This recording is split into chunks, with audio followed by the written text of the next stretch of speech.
Okay, guys, so I've been ready to have this sermon for 2 weeks now. And it's just something that God personally has been working in my life and my wife's life, and some decisions that we're making moving forward, and just some things that have been going on around us that God put this on my heart to speak to you guys tonight. So I hope you'll receive it. And the title of it's called Pick Me. And it looks childlike, doesn't it? And that's the point, right? So pick me. And it's a hand raising saying, pick me, And in the Bible, we see this in a different way, but it's the same thing. And so I'm just kind of digress a little bit before we get there. So I spent a week doing VBS at my church in Crossville. I've never done that before, being a leader in Vacation Bible School. And it was really interesting for me. I got the 4th and 5th graders, so they're a little rambunctious, and sometimes they don't, listen to no the first time, and hey, calm down, you don't have to be such a spaz, But here's the overarching thing. Whether I was leading my 4th and 5th graders, or I was paying attention to what the other groups were doing, from the little kids even to the teenagers, it seemed like there was one common denominator in all of it. And that is, every child wants to participate. They just do.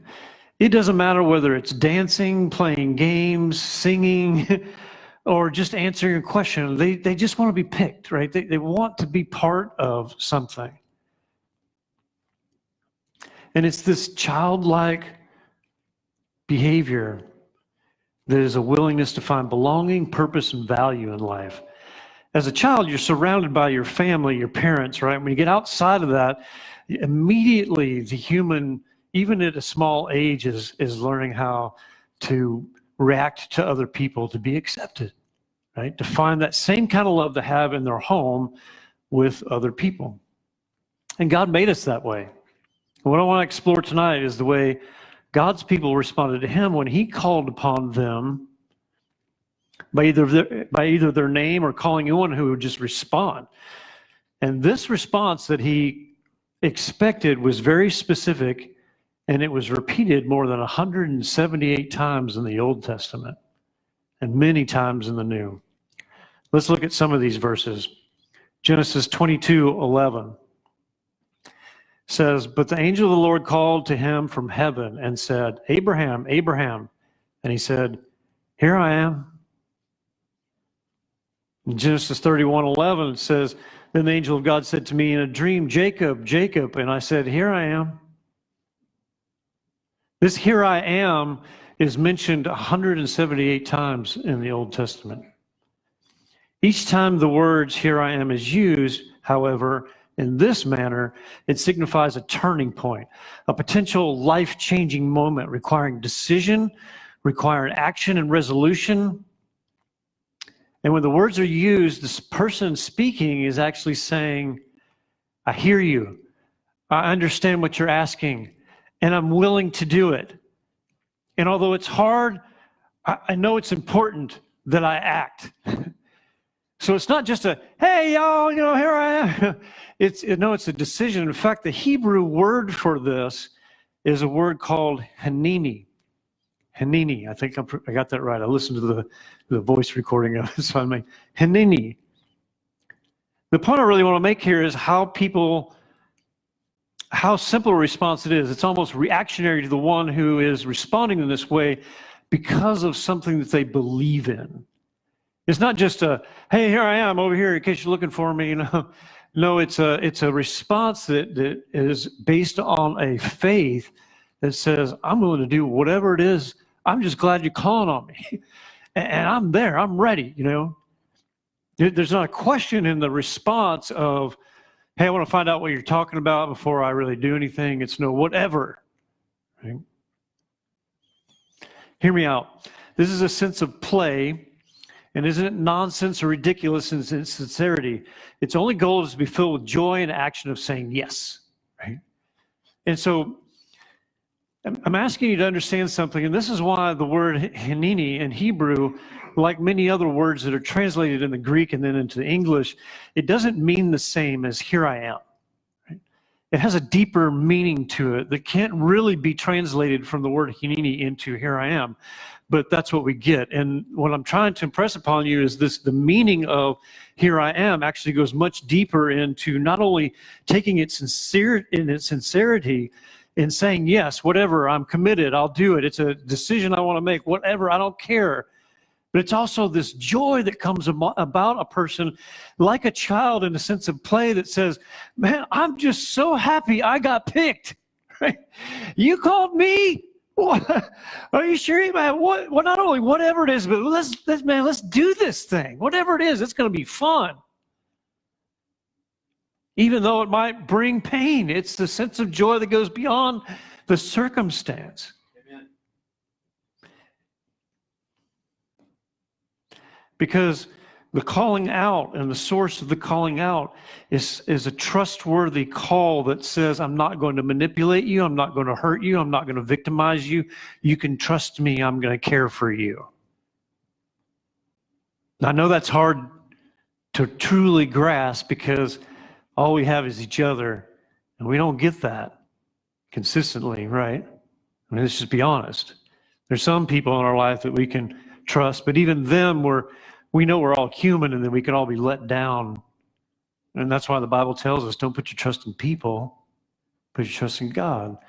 And this is what God is trying to impress upon us. God has placed a desire in all of us that's meant to lead us to God.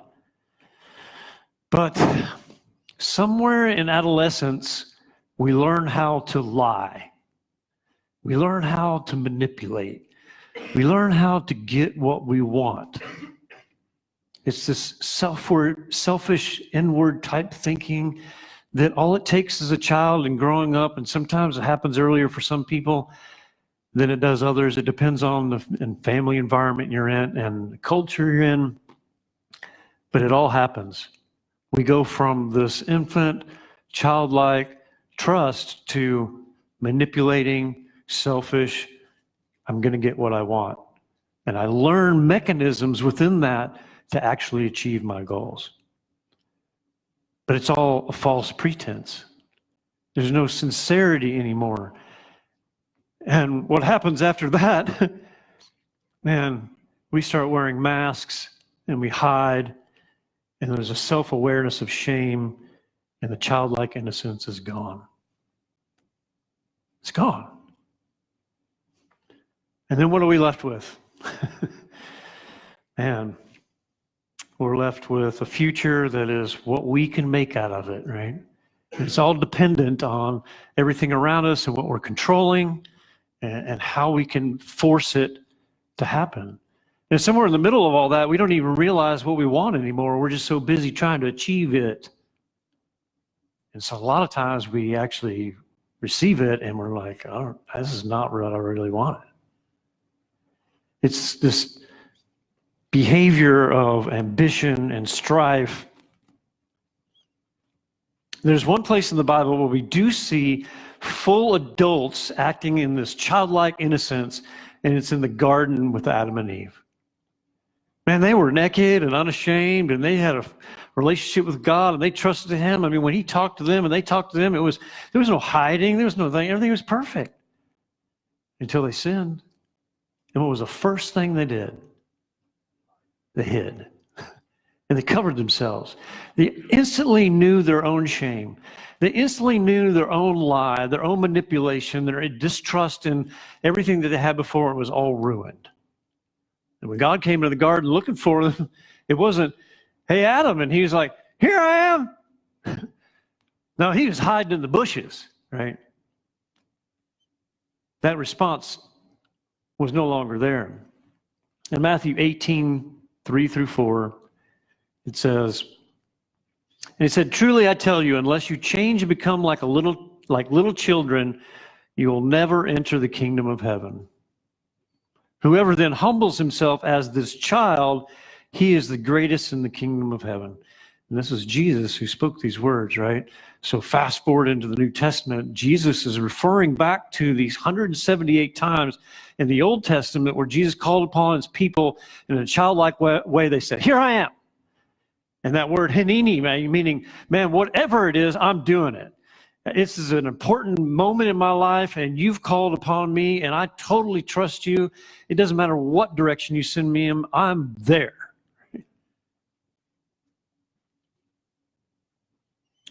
And some of the things I noticed in VBS is when I had a child engage with me, I don't care what age they were, and they knew me. It wasn't like this on day one, but as the week went on and they got to know me and I got to know them, right, it was, if I said something, man, they're doing it. Like, clap your hands like this, run around like this, yell like that, raise your hands up and do this. It was just like Simon Says, right? They're just like, whatever, I'm doing it, Wouldn't it be awesome if we all behaved like that with God?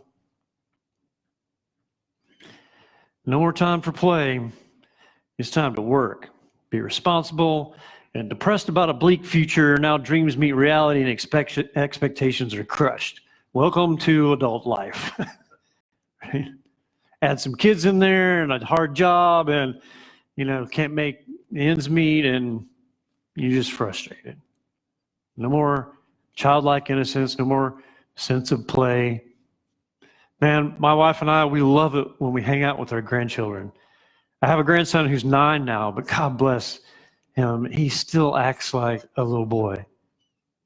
I've seen some 9-year-olds. I remember when I was 9, man, I didn't act like that. He's so full of play. Man, I was over at my son's house, man, and they're like, Papa, make us a fort, make us a fort. Do you remember what you were doing at 9 years old? And I got a granddaughter who's 6. And I've got 2 other grandsons that are 1 year old and almost 1 year old. And man, being around them, it seems like I'll lose myself in my own adulthood, and I just come down to their level and I just act like a kid like them. I love it. For a moment, the whole world just disappears and I'm building forts and we're playing Legos, and it's just like, man, wouldn't it be nice if life was like this all the time? Yeah. But no, I got to wear the reality hat. I got to come out and face the world. And everywhere we turn, we're now tired and dream of retirement, knowing it isn't promised to everyone. And if it happens, it comes at the end of our life. Man, how depressing is that picture? However, it doesn't have to be that way. That's what the world has conditioned us to believe. The person who can say hineni understands that it means being fully attentive, non-judgmental, and emotionally available, revealing one's whole self in the moment we hear this word and we are loved, and we say it when we love.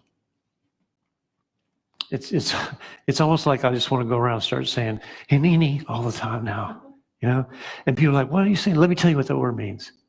I'm not just saying hello. I'm not just answering a call.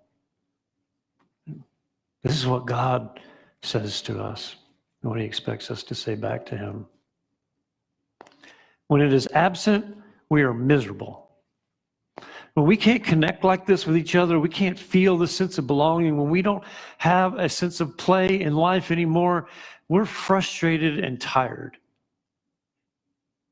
Days look long, can't wait to go to sleep.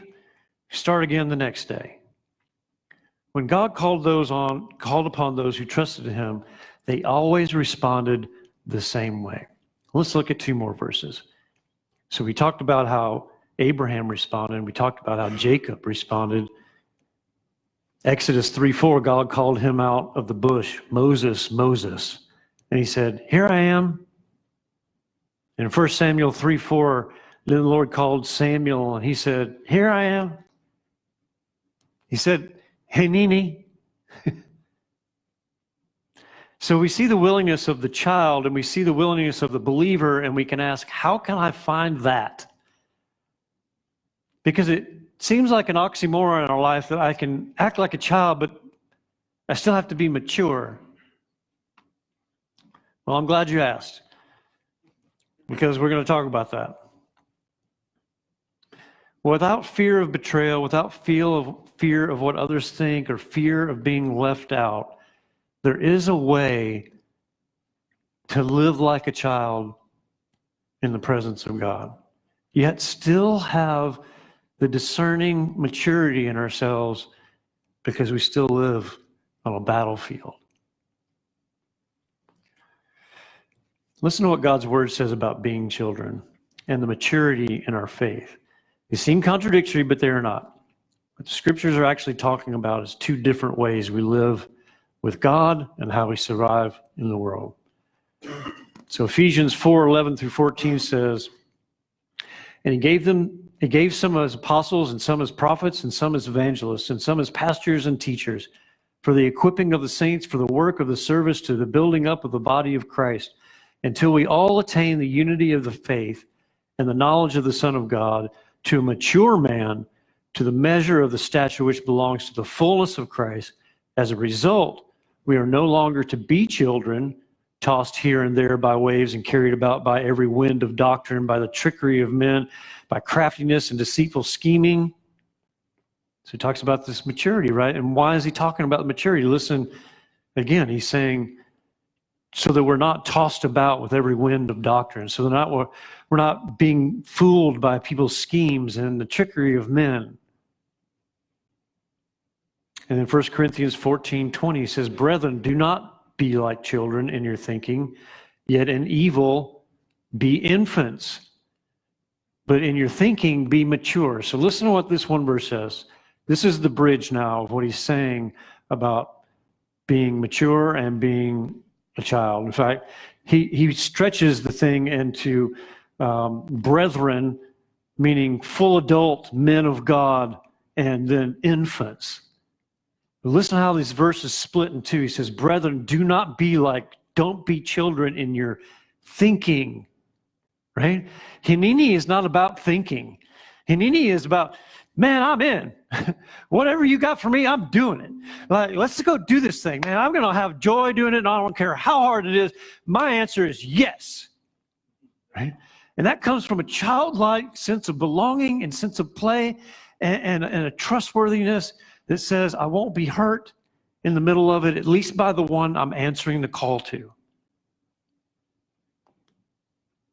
But in your thinking, in your discernment, in your wisdom and knowledge, and your maturing in your faith in God's word, he says, don't be like children. But he says, yet in evil, be infants. Now, what does he mean by that? It means when I'm approached with evil, what do? I act innocent. It's not my fault. Whatever it is you're bringing to me, man, that's on you, not me. I'm a child of God. I'm accepted. I belong. I'm doing the will of the Father, and you can't derail me. Just start asking, what? Why? When? Just like a child, just like an infant. What? I don't know what you're talking about. Can you say that again? I don't know. I'm going to go do this over here. What? Oh, no, I'm busy over here. I don't know what you're talking about. We act like infants in the face of evil. It's when we act like we're stronger than evil, it's act like we can do it all ourselves, and we act like we got all the answers is when we fail. See, because Hineni is not about thinking. Hineni is about a willingness to just be obedient. So when we're in the face of evil, we become disciplined to turn it over to God. Like, hold on. What? Okay, sorry, I got to make a phone call. God, can you come down here and take care of this thing? And this is some evil stuff. I don't want to deal with it. Hineni. Right? We talked about self-control in class on Tuesday, right? We talked about the only control you have is in the turn, right? The turning. So when you're confronted with something, man, you lay the battle plans of your enemy out in front of you. You say, you see what they're thinking they're going to do, God? Come on, right? Y'all don't know my God. We turn it over to God. So you see, when we are to be like children, infants, in our trust with God, not being hesitant in our willingness, but hesitant as we mature in knowledge to discern deceit by others in the culture of this world. You see the difference between the two? They're not contradicting each other. And I'm just throwing out some verses. There's a bunch in the Bible where Jesus talks about children. The apostles talk about being childlike. Paul says, man, I'm feeding you like with spiritual milk because you're infants. You can't handle solid food yet, and that's okay. We can be infants for a minute. And then later you'll hear Paul say, why are we going over the same things over and over again? When you already know this stuff, you should be eating solid food by now. You're still drinking milk. They're not contradicting each other. They're two aspects of a childlike willingness and a mature ability, equipping to handle life and not be fooled. But in our approach with God, it should always be like a child. Yes, Father, whatever you have me to do, Father. Yes, Father, I'm doing that. Yeah. Thank you for picking me. I'm just so glad I belong. I'm not part of this world any more than you are, Jesus. And the only reason that it's hard for me because it was hard for you, and people are against me because they were against you, and we're not brothers in faith. Yet you are my God. Because whether we realize it or not, what we need is belonging, acceptance, purpose, and a value that never fails us. God made us that way. From the moment you cry out as a baby, from the womb of your mother, for every day that you live, it's a crying out of a sense of belonging, acceptance, some sense of value, a purpose, a belonging. And God put that in us for one purpose. Not to go out there and prove yourself to the world and make everybody like you because you're cool. Or the best way you come up with stories so that everybody thinks you're awesome. Or how you go out and achieve this and achieve that and put that person down. Dog eat dog, you got to rise to the top. It's not about that at all. It's all about our relationship with God and how those things are to compel us to find those things that we need from Him. All right, here comes an analogy. Imagine being in a college classroom, or better yet, you're in a business conference room, right? So this is adult stuff, right? And imagine in there, you're surrounded by all these people that are above you, you're kind of intimidated, and someone asks a question and your hand goes up. Because you want to be the first one to answer it, because you want to prove to everybody in the room that you know the answer and you're just as good as everybody else, and that's why you're in here and you have a sense of belonging. You have value. Your hand goes up and they say, yeah, Bruce, go ahead. And you're like, sorry, I forgot what I was thinking. Are you kidding me? I mean, you would have been better off not to say anything. I mean, now you're like at the very, very bottom. People are like, what an idiot. Yeah, he raised his hand? Like, who raises their hand anymore anyway? You just speak out. Like, and now you don't know what you're going to say? Let me put it in another way. When you're a kid, so go to the other extreme. When you're a kid and it was time to go out on the playground and we were going to play sports, whether it was kickball or whatever, and you had to pick teams. Remember those days, right? And they picked team captains and you're like, okay, the worst fear was that you're going to be picked last, right? Or that they were going to completely forget you and not pick you at all. Hey, that used to happen to me as a kid. I was like, okay, everybody sees I'm still standing here, right? And they're all going off to play. Like, what happened? That's the worst fear as a kid, right? Because it's a shaming. It's a sense of ostracizing. It is nobody picked you. You've got no value. And if it wasn't bad enough to get picked last, you got totally missed. Here's what I noticed is something else about these kids in VBS. And I laughed about it at first, and as the week went on, it kept going on, and I'm thinking, what is this all about? And the teachers would always ask the question, the Bible, so because they're learning about the Bible, and so they're always asking the kids, well, you know this answer for this, and all the kids' hands would go up, right? And they'd say, okay, Lucy. And she's like, oh, I forgot what I was going to say. But then they ask another question. Her hand goes up, oh. Okay, Lucy again. Oh, man, sorry, I forgot what I was going to say. But they're not embarrassed by that. Their hand goes up as fast as anybody else's the next time the question comes out. Do adults do that? No. This proves, right, how important a sense of belonging, acceptance it is for a child, but not in the way we'd see it as adults, but in the way that a child is trusting, willing, wanting to participate. Whether they got the answer or not, it's just like, man, we've lost that somewhere down the line. They're not embarrassed. They're just hoping to find the answer after they're chosen. See, as adults, man, we're like, man, before I take a single step, I got to know what the end result is, right? And before I raise my hand and made a fool out of everybody, I got to know what the answer is. And I mean, the kid's just like, oh, picking me is the first part. Having the answer is the second part, right? It's like, I just want to be picked first, and then, let me think, man, okay. I forgot. But pick me again. Okay, now I don't answer. It's this personality shift that happens from a child to adult that we just lose. And man, I'm going to tell you, and I know everybody, not everybody, let me rephrase that. For you guys who have been saved by faith, have you ever felt that with God? This Hineni approach to your relationship with God is just like, oh, God, I know that's that. I don't know. Oh, sorry. What was that again? Okay, let me go look it up. Right. Oh, this is right here, God. Okay, I got it. Pick me again. Or whatever it is you want me to do, God, I'm going to do that.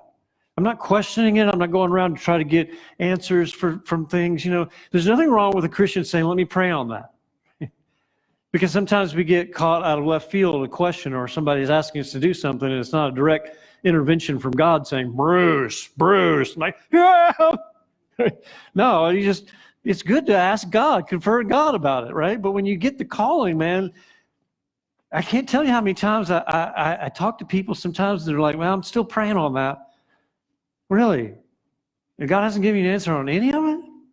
And it's been weeks now, bro. Like, I think your answer is no, you're not doing that.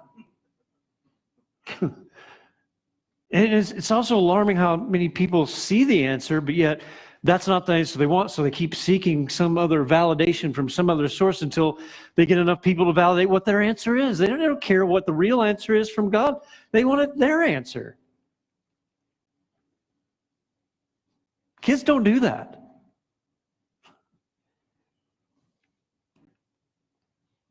Man, many of us won't even move unless we're guaranteed a result. And look, man, I get it because I've been in your shoes, man. One of the most difficult parts about recovery and a changed life is that everybody out there thinks of you exactly the same way before you came in here. And they're not going to be easily convinced that your life has changed. And so don't get angry about it, because it makes sense, right? They're not here with you every day, watching you and your life change. They just know the old you before you came in here. And it's going to take some time, man. Don't get angry about it. Be patient, right? I wanted nothing more than my wife and I to get back together. And it took a year, y'all. And every day I didn't try to call her, try to make some move, try to intervene with other people's lives, and just try to make sure she knew what I was doing or whatever. No, I just said to God, she's in your hands, God. Whatever's meant to be is meant to be. I'm going to focus on what you're asking me to do today. Because if I change my life, well, let me rephrase that. Because if I don't change my life, that's never going to work. So the best thing I can do is change my life. Stop worrying about trying to convince everybody how I have a changed life. Just change my life. And then the people who need to know are going to know. Because I'm trusting God in all this, right? He knows what my plan is. And if it doesn't work out, it doesn't work out. It means it wasn't the plan of God. But here's the confirmation. Unless I'm doing what God's asking me to do, unless I'm raising my hand and saying, Hinini, whatever the good plan is of God is never going to happen. It's always going to be my plan. And I know where that got me every time. We forget that God fights our battles, that God already has the plan, that God never fails, that Jesus has already achieved victory. God is just looking for someone, a willing soul to participate. Think about it. One God, billions of people. He's just searching anybody that's got a willing heart. And look, all we have to do is read the New Testament and the Old Testament too to find out the people God picks. They're not the people we would think. They're the sinners, man. The tax collectors, the lepers, the prostitutes, the broken people of this life, because it seems like they're the only ones willing, because they've been ground down so far that they got no other choice.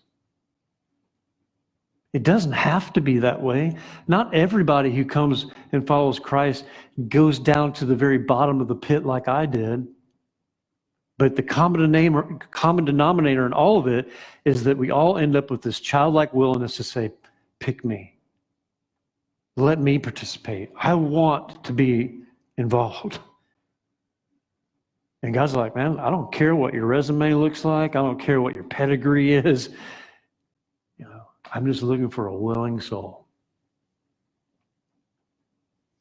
Isaiah 6:8 says, then I heard the Lord asking, whom shall I send as a messenger to this people? Who will go for us? And Isaiah said, here I am, send me. And if you read the verses leading up to this, right, Isaiah is seeing a vision in heaven that God is allowing him to see. And he's seeing a whole host of heaven and the plans of God. And it all comes down to this, that they need somebody to go out and tell, and they can't find anybody. And the host of heaven is crying out, who will go? And Isaiah says, pick me. I'll go.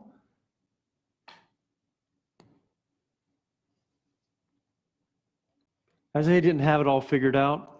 He didn't even know what the message was. In fact, when he found out what the message was, and God told him what the result would be, giving the message, he said, no, not one person is going to listen to you. In fact, they're all going to treat you like dirt. But I want you to go anyway. And Isaiah said, I'll go. He answered yes before he even knew what it was he answered yes to. And then he still, after he found out how hard it was going to be, he still did it.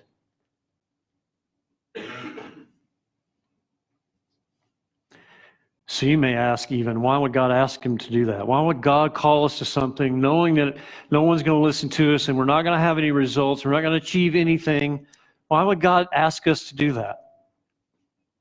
Well, it's the age-old question of people have been asking about a lot of things, like why would God allow this? Why would God allow that? Why is this calamity and this destruction and this going? Why does God allow all this stuff? It's not for you to answer. What starts as a trust that God has the answer, you just want to participate. I love it when the Bible says when you do these things, you receive the crown of life. You receive a rich welcome into the kingdom of God. It's not about what you did, achieved. Look at the people who are the heroes of the Bible. They're just people who were obedient to what God asked them to do. It was that childlike response to whatever it is, I'm doing it.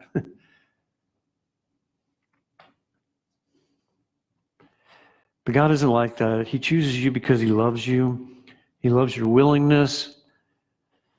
And oh, here's what he says to those team captains who didn't pick you. Jeremiah 23:32, he says, behold, here I am. So this is God saying it now, right? Saith the Lord, against those prophets that dare prophesy lies and deceive my people with their vanities and their miracles, whom I never sent nor commanded them. So when the time comes for the people who won't answer God or have a willing heart or be a childlike response, God shows up and says, here I am. And you guys think you're all big and smart and everything? You think you're better than all my people you didn't pick? Well, I picked them, and here I am. Now what do you got to say? And it'll be too late for those people. And here's what God says to you. Matthew 25:23. He says, his master said to him, well done, good and faithful servant.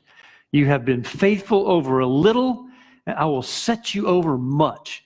Enter into the joy of your master. God, I'm getting goosebumps, man. And it's not because you crumbled mountains, man. It's just because you said, Hanini, pick me. I'm willing. I don't care what it is you're asking me to do. I just want to do it. That's what Jesus meant when he said, only the childlike will enter into the kingdom of heaven. And if you're reserving something, if you're holding back, if you don't have a willingness like a child, a trust like a child, look, I get it, man. We've all been hurt. But let's stop playing the victim with God. God's not going to hurt you like that. We can't compare God to the people in this world, those who have let us down, those who have failed us, even your own parents. The people who are supposed to love us the most are the ones that hurt us the most sometimes. But God's not like that. Jesus says, oh, Jerusalem, how I wanted to gather you in my arms like a hen gathers her chicks, but you wouldn't let me. Is that what you want God to say to you in the end? I've had my arms out to you. Why are you mad at me? All I ever did was want to love you and to rise you up. And all I was requiring was a childlike willingness. Why do we make it so complicated? Why do we have to add everything into it? In Acts 9, verse 10, he says, and there was a certain disciple in Damascus named Ananias. And the Lord said to him in a vision, Ananias. And he said, behold, here I am, Lord. And that Ananias that he called, it was when Saul became Paul. And he spoke to Ananias and he says, I'm going to send you somebody that I want you to heal them in their blindness. Do you think God told Ananias that it was going to be Saul, the killer of Christians? It was coming into his home? No. That's not what it says in the verse. He just called out his name and he said, behold, here am I. Here am I. Hanini, which goes beyond just, hello, here I am. You calling for me? It's like, I'm doing whatever you're asking me to. Can you imagine what he said or thought when he found out it was going to be Saul coming to his door? Probably the same way Peter thought when he asked Jesus, why Saul, Lord? Really? And Jesus said to Peter, I will show him how much he will suffer for my name's sake. Paul had to pay a consequence for what he did in life. But the joy God gave him in doing the things he called him to do that were so hard surpassed it, all of it. Right? Paul had so much joy in the love for God and his willingness to do whatever God asked him to do that he even came to the point where he said he would give it all away if everybody he knew would be saved. And you talk about a childlike response. Yeah. You ever see a child see somebody hurting and they just take whatever's in their hand and go over and give it to the person who's hurting?